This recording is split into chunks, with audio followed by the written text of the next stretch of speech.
মোৰ ছাত্ৰছাত্ৰীসকল এইটো চেনেললৈ তোমালোকক আজি পুনৰবাৰ স্বাগতম। আজি তোমালোকৰ বাবে অষ্টম শ্ৰেণীৰ সমাজ বিজ্ঞানৰ ইতিহাস অধ্যয়নৰ অধ্যায় 5ৰ ভাৰতবৰ্ষলৈ ইউৰোপীয় ব্যৱসায়ীসকলৰ আগমন নামৰ পাঠটোৰ সকলো পাঠভিত্তিক প্ৰশ্ন উত্তৰ আলোচনা কৰিম। লগতে পৰীক্ষাত আহিবলগীয়া গুৰুত্বপূৰ্ণ প্ৰশ্ন উত্তৰবোৰ আলোচনা কৰিম। তো ছাত্ৰছাত্ৰীসকল তোমালোকে ভিডিঅ'টো স্কিপ নকৰাকে লাষ্টলৈকে চাই থাকিবা। অনুশীলনীত 1 নম্বৰত দিয়া আছে চমু উত্তৰ লিখা। ইয়াৰ ক নম্বৰ কোৱেশ্চনটো হৈছে ব্ৰিটিছ ইষ্ট ইণ্ডিয়া কোম্পানী কিমান খ্ৰীষ্টাব্দত প্ৰতিষ্ঠা হৈছিল? ইয়াৰ উত্তৰত তোমালোকে লিখিবা 1599 খ্ৰীষ্টাব্দত ব্ৰিটিছ ইষ্ট ইণ্ডিয়া কোম্পানী প্ৰতিষ্ঠা হৈছিল। ছাত্ৰছাত্ৰীসকল যদি মোৰ চেনেলত নতুন আহি থাকে তেনেহলে সাবস্ক্ৰাইব কৰিবলৈ নাপাহৰিবা। তাৰপিছত খ নম্বৰ কোৱেশ্চনত দিয়া আছে ভাৰতবৰ্ষলৈ অহা জলপথ পোনতেই কোনজন নাবিকে আৱিষ্কাৰ কৰে? ইয়াৰ উত্তৰত তোমালোকে লিখিবা ভাস্কৰ দা গামাই আৱিষ্কাৰ কৰিছিল। তাৰপিছত গ নম্বৰ কোৱেশ্চনত দিয়া আছে অলগুছসকল ভাৰতবৰ্ষৰ কোন ঠাইত প্ৰথম দুৰ্গটো সাজে? ইয়াৰ উত্তৰত তোমালোকে লিখিবা পলিকটত অলগুছসকলেই ভাৰতবৰ্ষত প্ৰথম দুৰ্গটো সাজিছিল। তাৰপিছত গ নম্বৰ কোৱেশ্চন দিয়া আছে দ্বিতীয় চাৰ্লছে বোম্বাই বা বৰ্তমান মুম্বাই কাক লিজত দিছিল?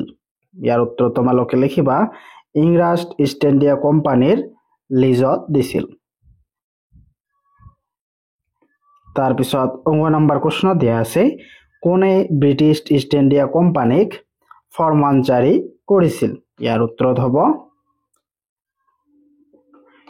ফাৰুক খছিয়াৰে ব্ৰিটিছ ইষ্ট ইণ্ডিয়া কোম্পানীক ফৰমান জাৰি কৰিছিল।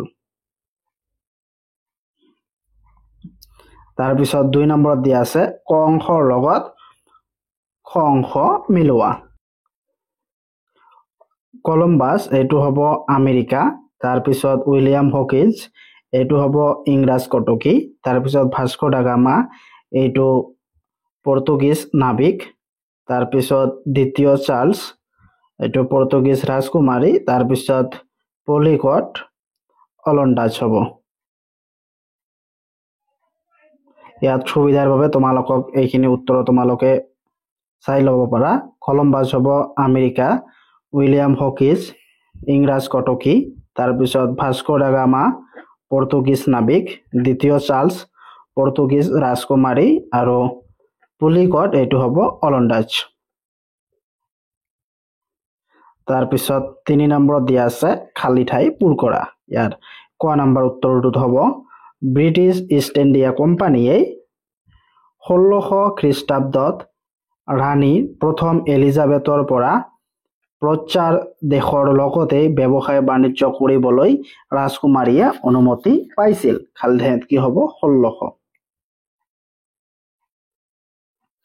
তাৰপিছত খ নম্বৰ উত্তৰটো হ'ব বাণিজ্যবাদৰ দ্বাৰা দেশৰ অৰ্থনৈতিক কাম কাজ চৰকাৰৰ নিয়ন্ত্ৰণাধীন কৰা হয়। খালী ঠাইত হ'ব কি বাণিজ্যবাদৰ।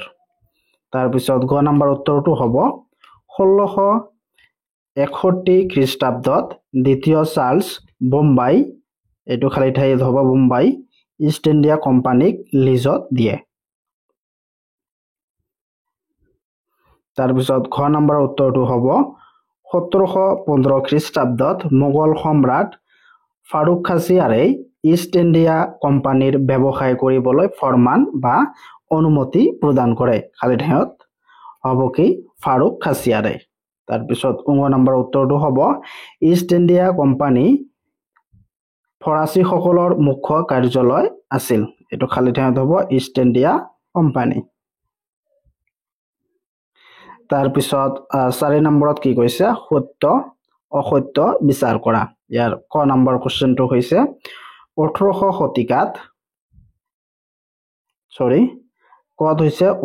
শতিকাত মোগল সাম্ৰাজ্যৰ শক্তিশালী আছিল। এইটো অশুদ্ধ হ'ব।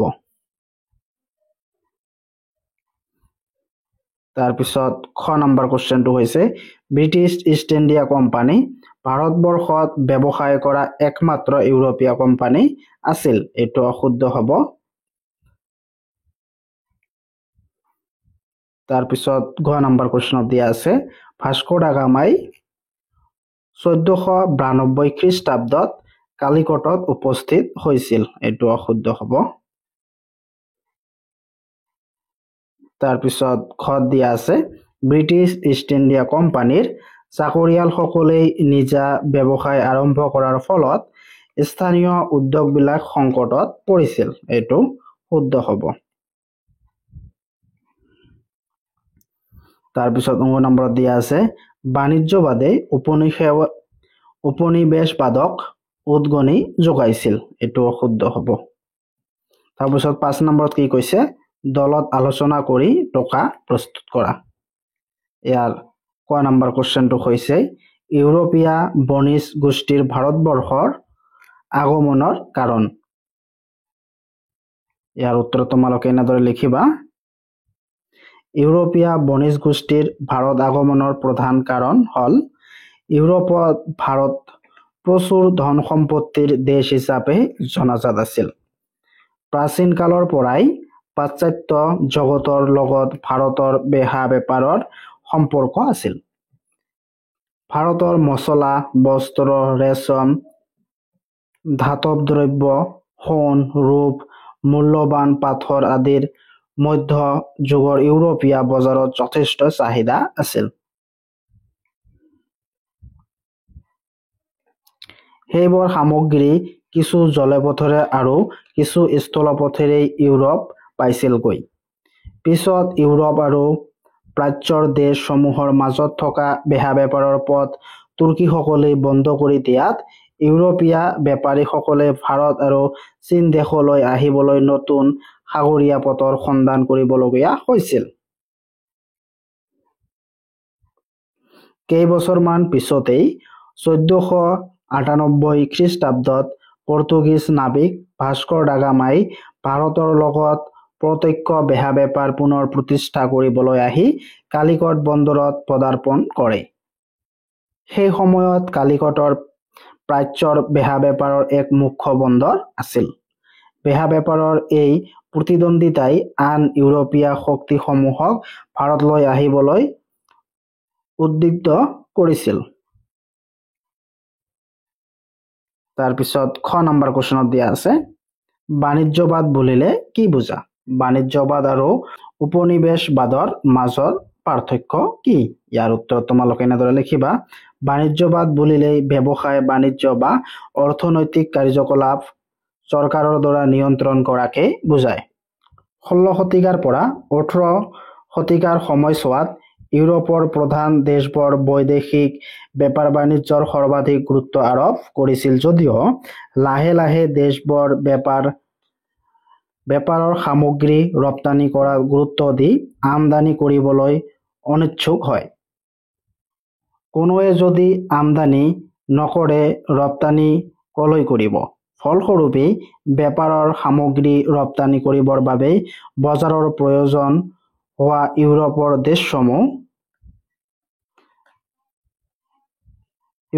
দেশসমূহেই বিদেশত বাণিজ্য সম্প্ৰসাৰণৰ উদ্দেশ্যৰ উপনিবেশ স্থাপনত গুৰুত্ব দিয়ে। এইদৰেই বাণিজ্যবাদ উপনিবেশবাদলৈ পৰিৱৰ্তন হয় আৰু বাণিজ্যিক দেশবোৰ উপনিবেশ পাতি বাস কৰিবলৈ আৰম্ভ কৰে। এইদৰে বাণিজ্যবাদ আৰু উপনিবেশবাদৰ মাজত পাৰ্থক্য গঢ়ি উঠিছিল। তাৰপিছত গ নম্বৰ কুৱেশ্যনত দিয়া আছে ভাৰতবৰ্ষৰ সামাজিক আৰু অৰ্থনৈতিক জীৱনত ইউৰোপীয় বণিকসকলৰ প্ৰভাৱ। ইয়াৰ উত্তৰ তোমালোকে লিখিবা ইউৰোপীয় বণিকসকলৰ প্ৰভাৱ ভাৰতৰ সামাজিক আৰু অৰ্থনৈতিক জীৱনত বাৰুকৈয়ে পৰিছিল। ইউৰোপীয় বণিকসকল প্ৰথম আৰু একমাত্ৰ উদ্দেশ্য আছিল ভাৰতৰ বেহা বেপাৰ কৰি অৰ্থনৈতিকভাৱে লাভৱান হোৱা।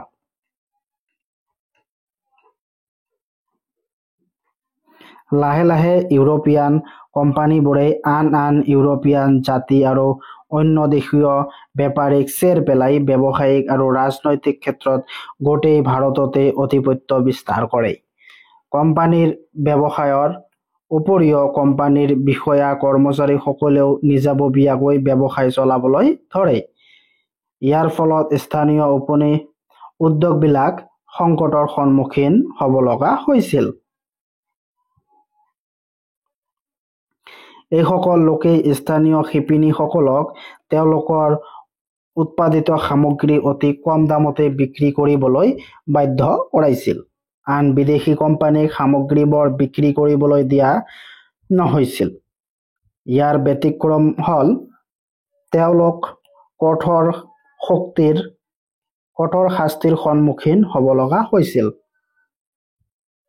ফলত উপায়ন্তৰ হৈ বহুতেই পৰম্পৰাগত বৃত্তি ত্যাগ কৰাত কুটিৰ শিল্প ধ্বংসমুখী হৈছিল।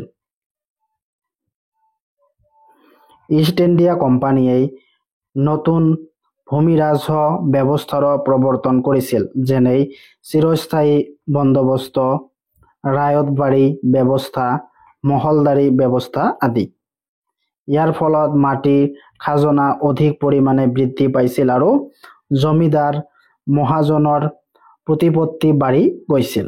কৃষিৰ মাটিৰ খাজনাৰ বাবদ খেতিয়কেই মহাজনৰ পৰা টকা ধাৰ ল'বলৈ বাধ্য হৈছিল আৰু উচ্চ হাৰত সুদ ভৰিছিল। ঋণ পৰিশোধ নকৰিলেই মাটি বাজেয়াপ্ত কৰিছিল। গ্ৰাম্য অঞ্চলত ঋণগ্ৰস্তৰ সংখ্যা বৃদ্ধি পাইছিল।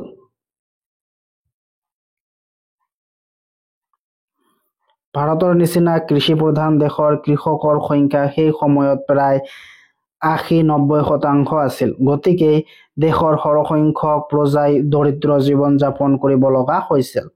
সেই সময়ত দেশৰ পৰা প্ৰায় 70% লোকেই দৰিদ্ৰ সীমাৰেখাৰ তলত জীৱন নিৰ্বাহ কৰিছিল।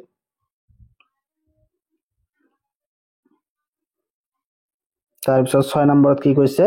ভাৰতবৰ্ষৰ এখন মানচিত্ৰ অংকন কৰি পৰ্তুগীজ, অলগুঞ্জ, ব্ৰিটিছ আৰু ফৰাচীসকলৰ ব্যৱসায়িক ঘটনাবোৰ বহুওৱা। এইটো তোমালোকে নিজে কৰিবা বহীত চাই।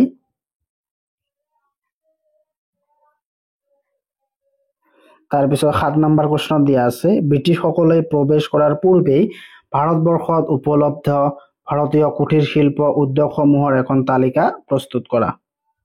ইয়াৰ উত্তৰ হ'ব, ইংৰাজসকলে ভাৰতত প্ৰৱেশ কৰাৰ পূৰ্বে ভাৰতত উপলব্ধ ভাৰতীয় কুটিৰ শিল্পৰ উদ্যোগসমূহ হ'ল: 1. মছলা উদ্যোগ, 2. কপাহী কাপোৰৰ উদ্যোগ, 3. ৰেচম উদ্যোগ আৰু 4. ধাতৱ দ্ৰব্য উদ্যোগ। 5. সোণ ৰূপৰ মূল্যৱান পাথৰৰ উদ্যোগ আদি। 6. মৃত্তিকা শিল্প আদি। তাৰপিছত 8 নম্বৰ কুৱেশ্যনত কি কৈছে? 17 শতিকাৰ শেষ আৰু 18 শতিকাৰ আৰম্ভণিৰ কালছোৱাত ভাৰতবৰ্ষৰ ইতিহাসৰ এক দিক নিৰ্ণয়কাৰী ভূমিকা লৈছিল। উক্তিটোৰ তাৎপৰ্য ব্যাখ্যা কৰা। ইয়াৰ উত্তৰ হ'ব, 17 শতিকাৰ শেষ আৰু 18 শতিকাৰ আৰম্ভণিৰ কালছোৱাত ভাৰতৰ ইতিহাসত এক দিক নিৰ্ণয়কাৰী ভূমিকা লৈছিল। এই সময়ছোৱাত দুটা দিশত ভাৰতবৰ্ষৰ গুৰুত্বপূৰ্ণ পৰিৱৰ্তন সূচনা হৈছিল। তাৰে এটা হ'ল ভাৰতৰ ৰাজনৈতিক মানচিত্ৰৰ পট পৰিৱৰ্তন আৰু আনটো হ'ল অৰ্থ-সামাজিক দিশৰ পৰিৱৰ্তন। বাবৰে প্ৰতিষ্ঠা কৰা মোগল সাম্ৰাজ্য ঔৰংজেবৰ ৰাজত্বৰ কালত ভাঙনৰ মুখে ধাবিত হৈছিল। তেওঁৰ কঠোৰ শাসন নীতিয়েই মাৰাঠা, শিখ আৰু জাটসকলৰ মোগল শাসনৰ ৰফাই পুনৰ স্বাধীন হ'বৰ বাবে উৎসাহিত কৰিছিল। 1707 খ্ৰীষ্টাব্দত ঔৰংজেবৰ মৃত্যুৰ পাছত মোগল ৰাজবংশৰ কোনো এজন সম্ৰাটে ৰাজ্যৰ বিভিন্ন প্ৰান্তত উদ্ভৱ হোৱা বিদ্ৰোহ দমন কৰি মোগল সাম্ৰাজ্যক পুনৰ একত্ৰীকৰণ কৰিব পৰা নাছিল।